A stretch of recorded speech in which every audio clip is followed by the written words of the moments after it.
Assalamualaikum ayuhal ikhwah. Assalamualaikum ayuhal talabatul ilm. Selamat datang di channel kami. Di channel ini kita akan membahas tentang pembahasan tentang salah satu kitab nahwu, Matan Al-Ajurumiyah. Baik. Pada pertemuan sebelumnya kita sudah membahas tentang alamatul isim, tanda-tanda isim. Tanda-tanda isim, bagaimana kita mengenal isim itu. Baik, pada pertemuan kali ini kita akan membahas alamatul fi'il, tanda-tanda fi'il. Setidaknya ada 4 tanda kita dapat mengenali fi'il. Jadi fi'il dapat dikenali dengan 4 tanda. Yang pertama, kita dapat mengenali fi'il dengan masuknya qad. Qad. Kalau kita jumpai kalimat qad, setelahnya bisa dipastikan dia adalah fi'il. Yang kedua adalah sin. Kemudian saufa. Kemudian ta ta'nis sakinah, atau yang bisa kita sebut dengan ta sukun. Baik, pembahasan yang pertama kita akan membahas tentang tanda qad.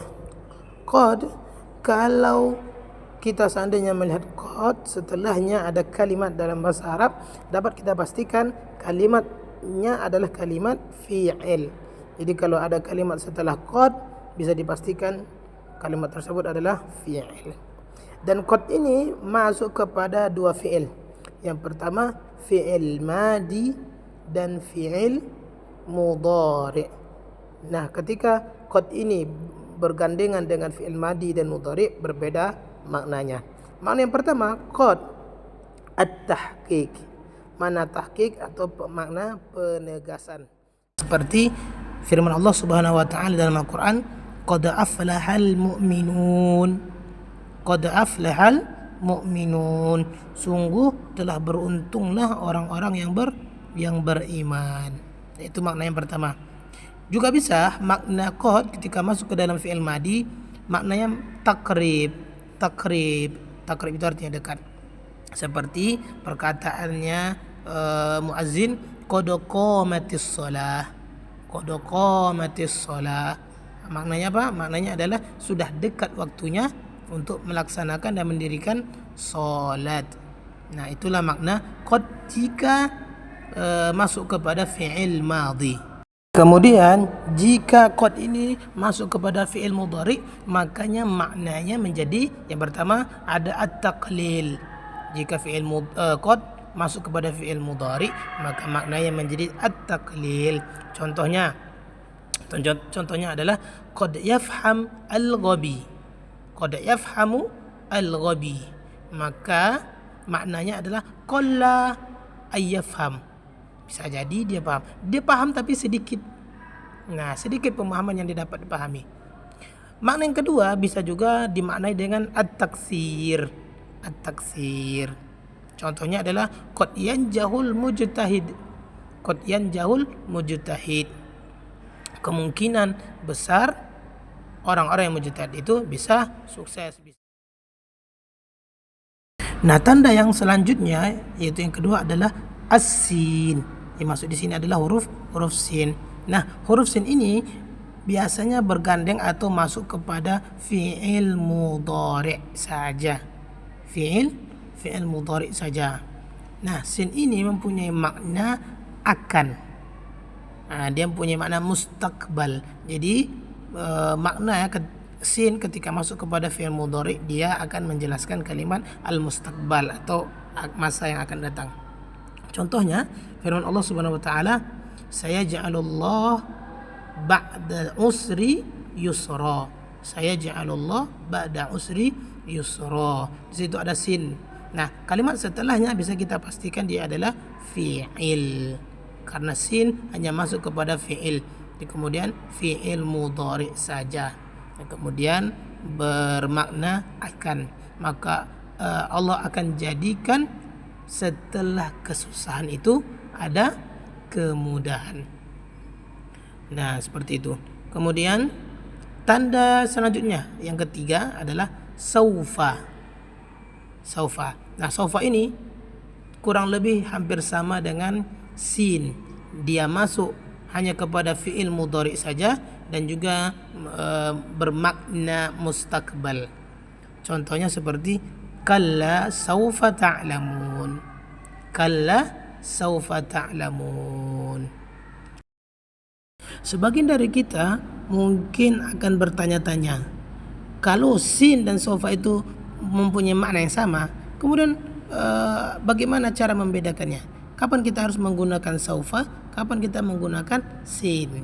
Nah, sebenarnya penjelasan ini biasa kita buat satu video khusus, tapi kita akan jelaskan sedikit insyaallah. Baik, ada yang mengatakan sin itu menegaskan kalimat al-mustaqbal, masa yang akan datang, tetapi lil qarib, lil qarib, untuk waktu yang akan tapi waktunya dekat. Sementara saufa dia lil ba'id, menjelaskan al-mustaqbal, masa yang akan datang, tetapi untuk jarak yang jauh. Nah, mungkin beberapa tahun lagi ke depan, seperti itu. Wallahu a'lam. Baik, kemudian kita masuk kepada tanda yang keempat, yaitu ta ta'nis as-sakinah, atau yang kita kenal dengan ta sukun. Nah, untuk ta ta'nis sakinah ini dia khusus hanya masuk kepada fi'il madhi saja. Jadi kalau kita menemukan kalimat dalam bahasa Arab menggunakan ta ta'nis, biasa kita pastikan dia adalah fi'il. Oke, contohnya seperti firman Allah Subhanahu wa taala dalam surat Maryam, wa qalat inni a'udzu birrahmani minka. Qalat inni a'udzu birrahmani minka in kunta taqiyya, dan seterusnya. Nah, kalau kita menemukan ta sukun masuk berada dalam kalimat bahasa Arab, bisa kita pastikan dia adalah fi'il. Jikalau teman-teman menemukan 4 tanda-tanda ini di dalam kalimat bahasa Arab, maka bisa kita pastikan kalimat-kalimat tersebut adalah fi'il. Jangan lupa tanda-tandanya qad, sin, saufa, dan ta ta'nis as-sakinah.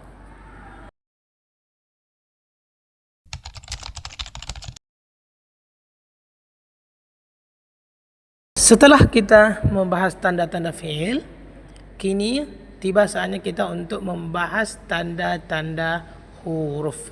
Teman-teman perhatikan, untuk pembahasan tanda-tanda huruf ini sangat simpel dan sangat mudah untuk dipahami insyaallah.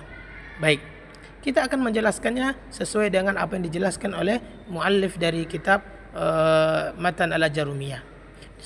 Qala muallif wal harfu ma la yasluhu ma'ahu dalilul ismi wala dalilul fi'li.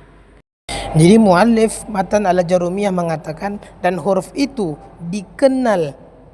Jadi huruf itu dikenal atau diketahui dia jikalau kita tidak melihat tanda-tanda isim dan tidak pula terdapat tanda-tanda fi'il. Jadi simpel, kalau tidak ada tanda-tanda isim, tanda-tanda fi'il, berarti dia itu huruf. Maknanya adalah huruf dia itu adalah apa-apa yang tidak terdapat padanya tanda isim, tidak ada pula di dia tanda-tanda fi'il. Selain daripada tanda-tanda isim dan fi'il, berarti dia adalah huruf. Nah, sekiranya penjelasan seperti itu mudah dipahami untuk teman-teman sekalian. Dan huruf yang dimaksud di sini adalah huruf-huruf yang mempunyai makna, bukan huruf-huruf hijaiyah, alif, ba, ta, sa, jim, dal ila akhirih, bukan itu, tetapi huruf yang memiliki makna seperti huruf-huruf jar, min, ila, an, ala, atau huruf-huruf qasam. Nah, huruf-huruf qasam seperti al-ba, wat-ta, wal wawu yang digunakan untuk bersumpah, wallahi, tallahi, billahi, dan seterusnya. Baik, untuk memudahkan teman-teman dalam memahaminya, kita dapat membagi huruf itu menjadi 2 pembagian. Yang pertama huruful ma'ani, dan yang kedua ada huruf mabani. Nah, huruf ma'ani itu adalah huruf yang dia memiliki makna dari setiap hurufnya. dan dia tidak terdiri dari satu huruf saja seperti huruf hijaiyah. Nah, seperti contoh huruf-huruf jar. Seperti huruf fi yang berarti punya makna di dalam. Kemudian ala yang mempunyai makna di atas. Juga huruf ila yang memiliki makna ke. Nah, itu yang disebut dengan huruf ma'ani. Adapun huruf mabani, dia adalah yang bisa kita pahami dengan sebutan huruf hijaiyah.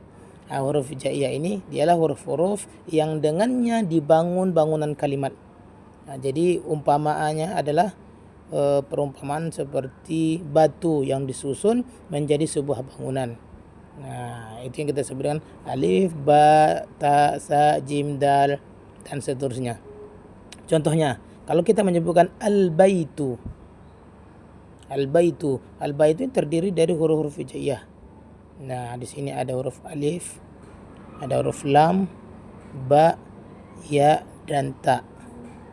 Nah, inilah disebut dengan huruf-huruf al-mabani. Nah, huruf yang sedang kita bahas ini yang termasuk pembagian kalam adalah huruf ma'ani yang di dalamnya memiliki makna. Jadi huruf yang mengandung makna, yang kemudian dia tidak bisa berdiri sendiri, harus dibarengi dengan kalimat lain atau isim yang lain. Contohnya fil baiti, di dalam rumah. Nah, huruf-huruf ini akan sempurna maknanya ketika dia bersanding atau masuk kepada isim sehingga dapat dipahami. Wallahu taala a'lam.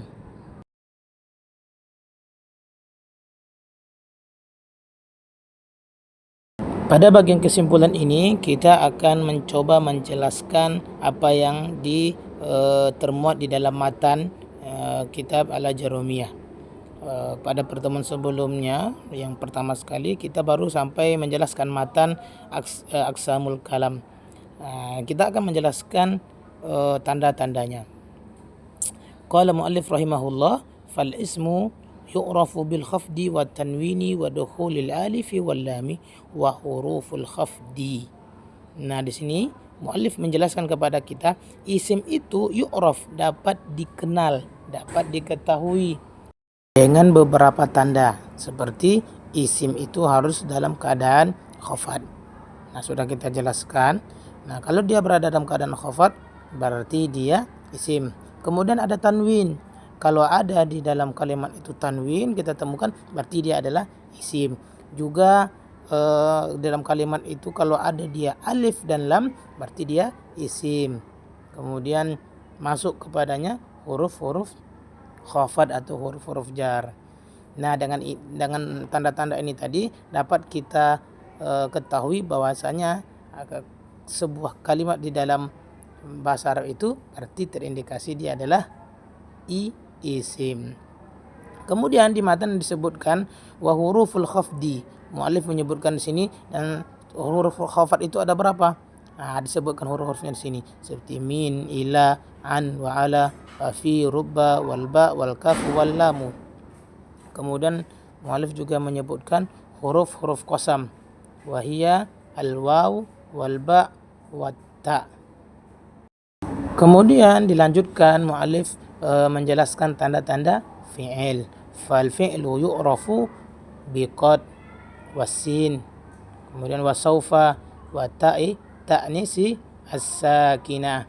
Jadi kita akan mampu mengidentifikasi bahwa misalnya ada kalimat dalam bahasa Arab, dia itu adalah fi'il dengan beberapa tanda, masuk kepadanya qad, masuk kepadanya sin, masuk kepadanya saufa, dan juga ta'nis sakinah. Kalau empat tanda ini kita temukan salah satu yang di dalam kalimat bahasa Arab, maka bisa kita ketahui dia adalah fi'il. Seperti itu. Kemudian muallif melanjutkan dengan huruf. Wal harfu ma la yasluhu ma'ahu dalilul ismi wala dalilul fi'li. Kemudian pembahasan kalam ini ditutup dengan menjelaskan bagaimana huruf itu. Nah, huruf itu cara mengidentifikasinya mudah sekali. Kata muallif, tinggal kita lihat saja. Jadi ada tidak tanda-tanda isim dan tanda-tanda fi'il di dalamnya. Kalau tidak ditemukan, berarti sudah diketahuilah dia adalah huruf. Baik teman-teman sekalian, sampai di sini penjelasan kita tentang aqsamul kalam wa alamatiha, pembagian kalam dan juga tanda-tandanya. Jika teman-teman ingin menanyakan sesuatu atau masih ada yang kurang paham, boleh tinggalkan pertanyaan di kolom komentar. Sampai bertemu di pertemuan selanjutnya. Wallahu ta'ala alam wa barakallahu fikum. Assalamualaikum warahmatullahi wabarakatuh.